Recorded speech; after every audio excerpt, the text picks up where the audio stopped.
Oh non, écoutez, je n'ai pas envie de jouer, je vous assure. Joyeux anniversaire, mes vœux les plus sincères, que ce beau présent vous rende riche et content. Ah, elle y a pensé. Elle y a pensé. Oh, Cynthia, ma biche.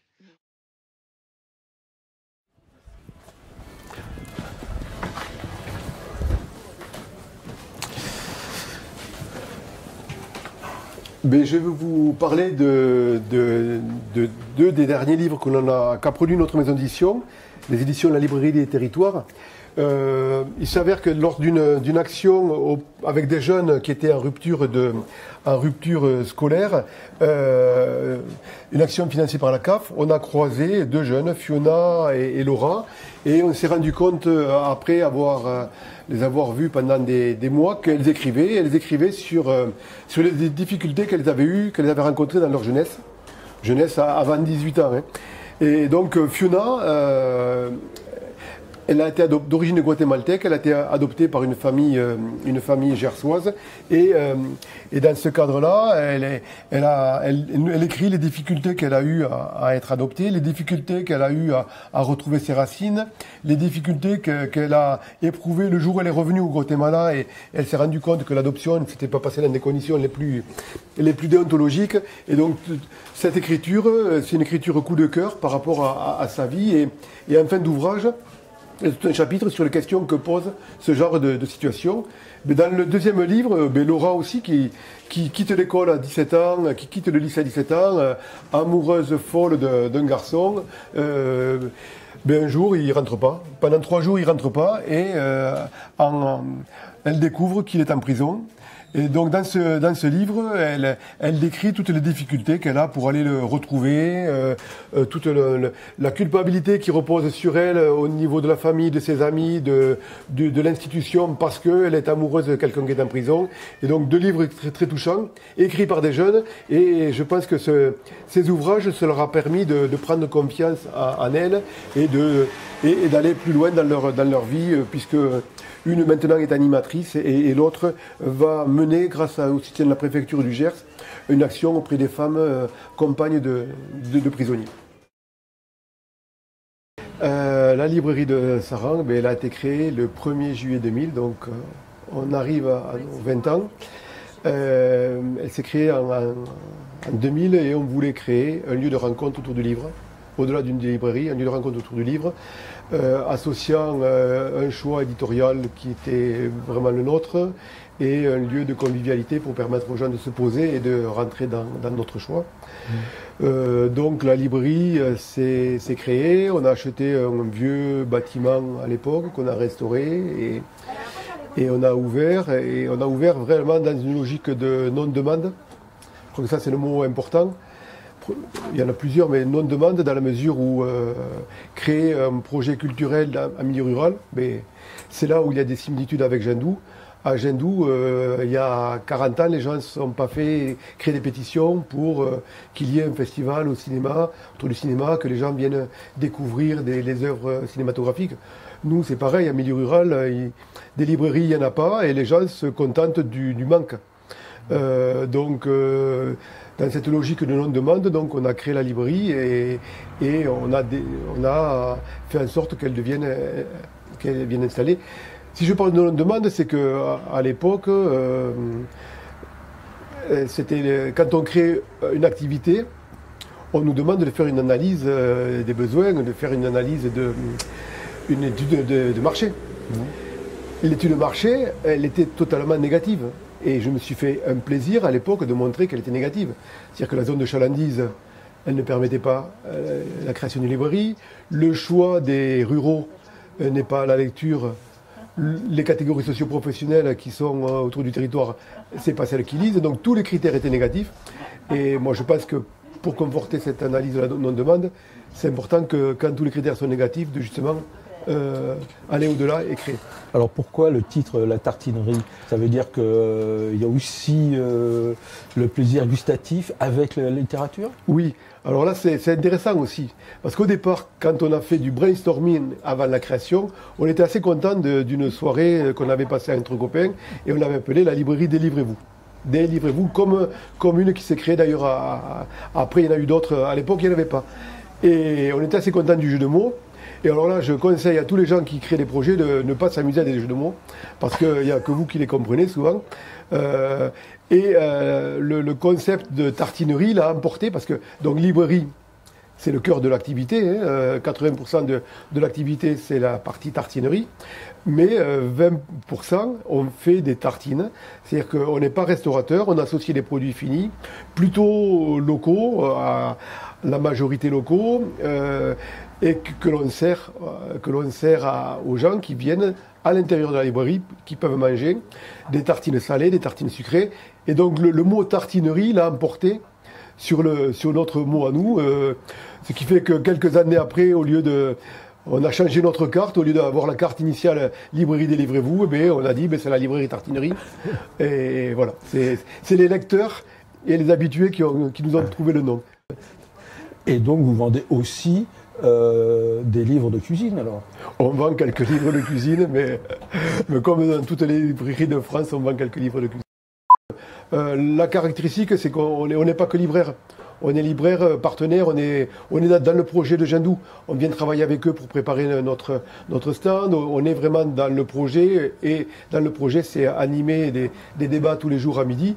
Et donc, ce partenariat s'est mis en place à partir de 2010 et se perpétue aujourd'hui. Donc vous avez des livres de cinéma, naturellement. Comment ils ont été choisis? En gros, notre stand se répartit en gros je dirais en 5 parties. Une première partie, c'est un travail au niveau des DVD. Donc une présentation de DVD, ce que vous évoquiez, et des DVD qui sont liés à la fois aux cinéastes qui passent cette année. Donc on a un gros stock sur les frères Larieux, mais également on essaie d'avoir des DVD de films qui ont été présentés l'an dernier. Sherazade qui a été présenté l'an dernier par exemple, on l'a cette année, ou des films qui ont été présentés les années précédentes, Les Invisibles, les films de la Guioni, voilà, des films. Ensuite des films liés aux thématiques du festival. Donc par exemple il y a des thématiques sur l'immigration à partir des films qu'on a vus. Donc voilà, des films, des DVD qui correspondent aux thématiques du festival. La deuxième partie qui est incontournable pour ce type de festival, même si c'est vraiment par rapport du capital symbolique, c'est important, par rapport au capital économique, ça l'est certainement moins, mais une présentation de livres techniques sur le cinéma. Donc on a les collections d'Armand Collin, essentiellement, de Duno, de Dixit, des livres sur la mise en scène, sur le scénario, sur l'écriture de la musique, sur le son, et des livres aussi, quelques livres des biographies, de travail sur Ken Loach, sur le cinéma militant, et chaque fois on adapte par rapport aux thématiques. C'est-à-dire que cette fois-ci on a plus de livres sur le cinéma militant qu'on a eu d'autres années, par exemple, parce qu'il y avait un zoom cinéma militant. Ça c'est le deuxième pôle. Le troisième pôle, c'est des livres liés aux thématiques du festival. Par exemple, on a une dizaine de livres sur la problématique d'Igane, liée à un film qui est passé hier ou avant-hier, sur des Ziganes, sur un groupe de musique Zigane du côté de Forbach, dans l'est de la France. Voilà. À côté de ce pôle-là, est complémentaire un gros rayon jeunesse. Là aussi lié au côté familial du festival. Et le dernier pôle, c'est des livres liés carrément à des auteurs qui sont venus pendant le festival, ou des thématiques beaucoup plus proches. Un livre de Pierre Laborie en liaison avec le film qui a été présenté par son fils. Des livres d'Alain Monnier puisqu'il est venu. Des livres de Bernard Blancan puisqu'il est venu. Des livres autour de l'œuvre des frères Larieux. Notamment Incidence, dont est issu le film qui est présenté ce matin. D'accord. Il y a aussi des revues.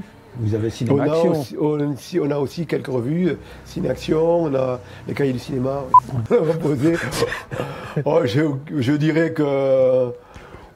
Parce que ça donne envie, quoi. Je dirais qu'on a amené à peu près 1200 titres, à mon avis. Ouais. Oui, un millier de titres on a dû amener. Ouais. Mais en fait, on a fait ce travail. Je crois que c'est un peu des particularités de la librairie, c'est-à-dire qu'être partenaire sur les manifestations extérieures, en gros, c'est une commande des organisateurs. Les organisateurs, ils n'attendent pas qu'on vienne ici pour avoir 4 DVD des Frères Larieux, et ils attendent qu'on ait une librairie qui corresponde vraiment à l'identité du festival et au message qu'ils veulent faire passer, et que la librairie soit totalement complémentaire. Ouais, la semaine prochaine, on est en Belgique, par exemple, sur un colloque autour de la co-construction et l'intelligence collective. Et on aura un stand il y aura, je crois, un ou deux titres que j'aime bien qui sont ici, des incontournables. Mais après, on va avoir un stand un peu moins grand qu'ici, la moitié, mais on n'aura aucun livre des livres qui sont ici. Le cinéma, c'est l'évasion, certainement plus que parfois la lecture, dans un temps beaucoup plus court. On s'évade en 2 heures et on a des messages qui passent peut-être de façon parfois même plus forte que dans la lecture.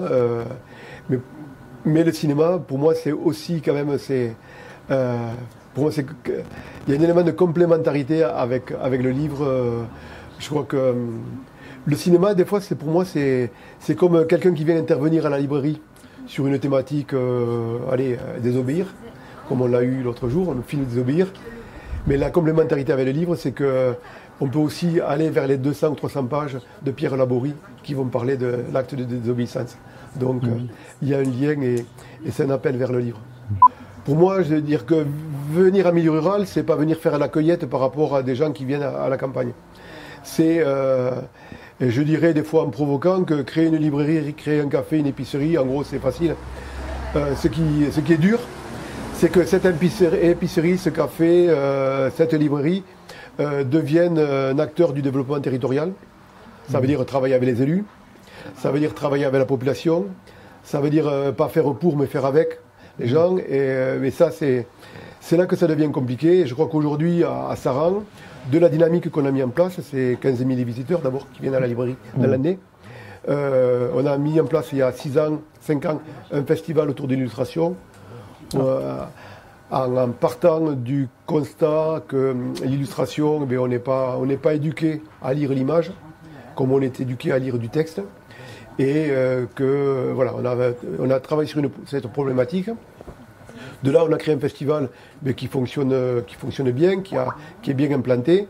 Et dans le prolongement du festival, il y a une maison qui était en gros à 30 mètres de la librairie qui s'est vendue. Et on est un collectif d'une vingtaine de citoyens à l'avoir acheté, en vue de mettre en place, de créer la maison d'illustration, la MIS, qui se veut être un pôle de référence autour de l'illustration, avec des artistes en résidence, avec des salles d'exposition, avec un espace de vie sociale pour faire le lien avec la population, avec des ateliers, etc. Et ce qui s'est passé aux Arcs avec la présentation qui a eu hier de Patrice Béguin nous interpellait et faisait écho à ce qu'on est en train de vivre.